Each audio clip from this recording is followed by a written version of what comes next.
Basically, I got a phone call from someone that I know very well asking me to lend them a large sum of money, and I questioned it straight away when they told me that the money was because somebody that they knew had, first of all, they told me had been caught with drugs entering Malaga airport and needed to be bailed out.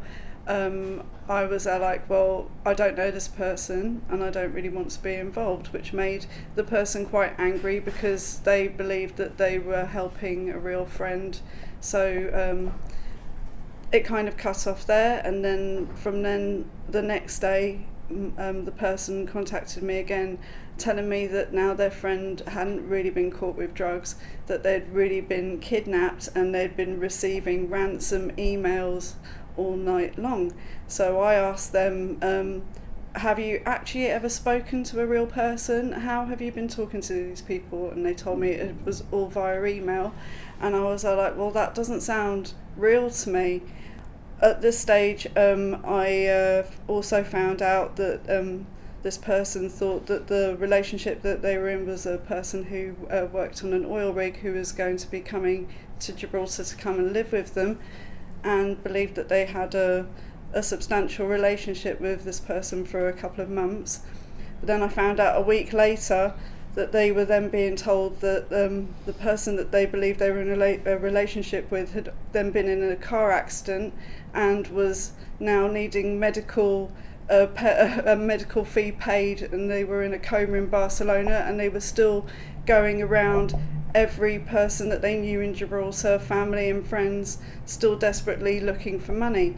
So ultimately it was all just about getting money. So, if somebody contacts you and you've never spoken to them or seen them before, if they ask you for money, that should really raise alarm bells, because surely somebody wouldn't ask you for money like that. How did the contact start?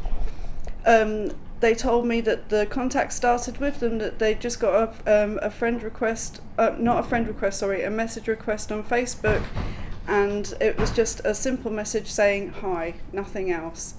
And because they post a lot on the loss of local groups, they thought it was somebody who just liked something that they'd said about, or their opinion about something, and who just wanted to talk to them about it and be friends with them because they shared the same opinion. They didn't believe that it was someone very far away who was wanting to take money from them.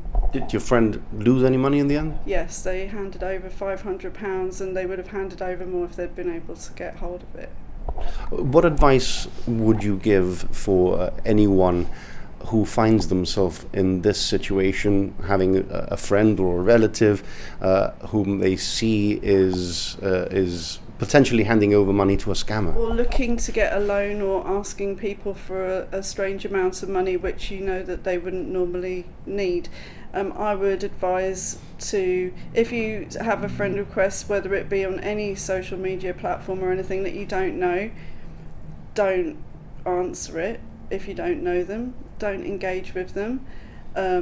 If you do engage with them and they refuse to ever video chat you or talk to you so you can actually hear their voice, also have alarm bells ringing there as well.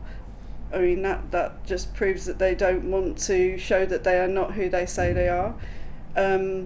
There's also a way that you can save images that the person has sent you and go on Google and do a reverse image search, because it's very likely that the people that do scams like this create lots of profiles of the same photos but with lots of different names.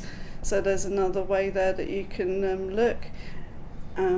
It's just simple things like that. And also, if they're asking you for money so it's not traceable, they'll also ask you to send it in a voucher.